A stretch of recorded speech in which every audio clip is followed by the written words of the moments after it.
सुजुबाय आं नोंनो गानहोनो रजे बिबारनि माला सुजुबाय आं नोंनो गानहोनो रजे नेना दङ आं गोसोनि लांगोना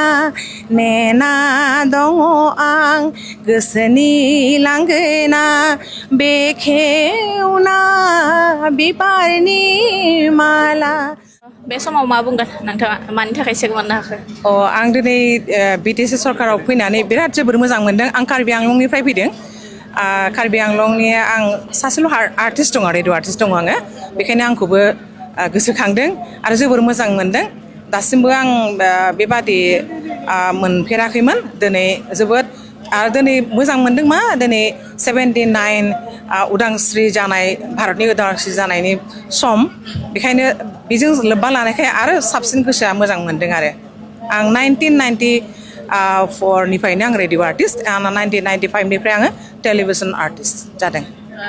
बेसेबांसो मेथाइ दङ गावनि सोरजिनाय आं सोरजिनाय माने आं टिउन होयो आरो ओरैनो आङो क्लासिकेलनि भकेलिस्ट आङो आं दासिम 200नि बारा आं रेकर्डिं खालामबाय 1994 निफ्राय मडार्न सं आं मडार्न सङाव एप्रुभ जानाय मोनसे रोजाबना होनो हागोन नामा हागोन मानो हाया जानो आंनि गान मोनसे खननि आङो बिराद आंबो खननानै मोजां मोनो बे गानखौ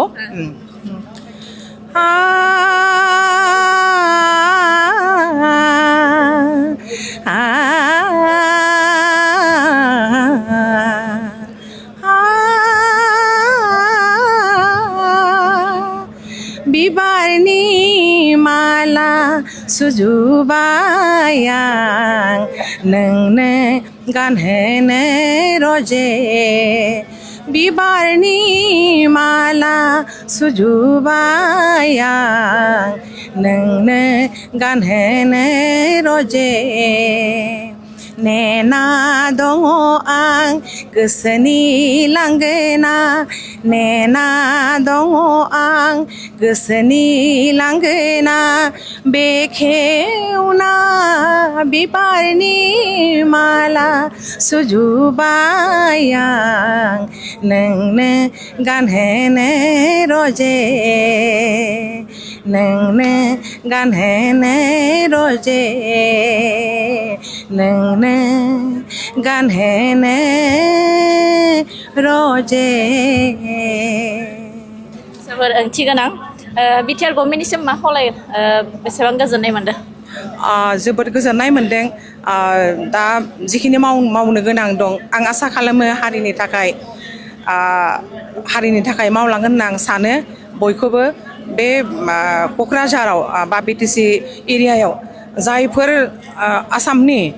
अकल माने बर'ल' बावथ' गैया सोब जाथियाबो जाहाथे मिलायनानै थानो आं दिनै मिथिदों बाव सोब जाथिबो दङ बाव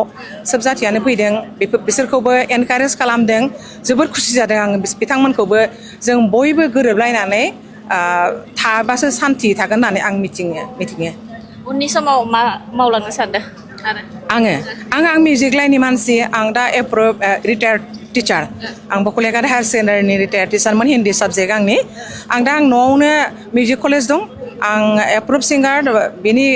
बागैबो आं दा गंब्रै आंहा मिउजिक कलेज दङ कार्बि आंलंनि दिफु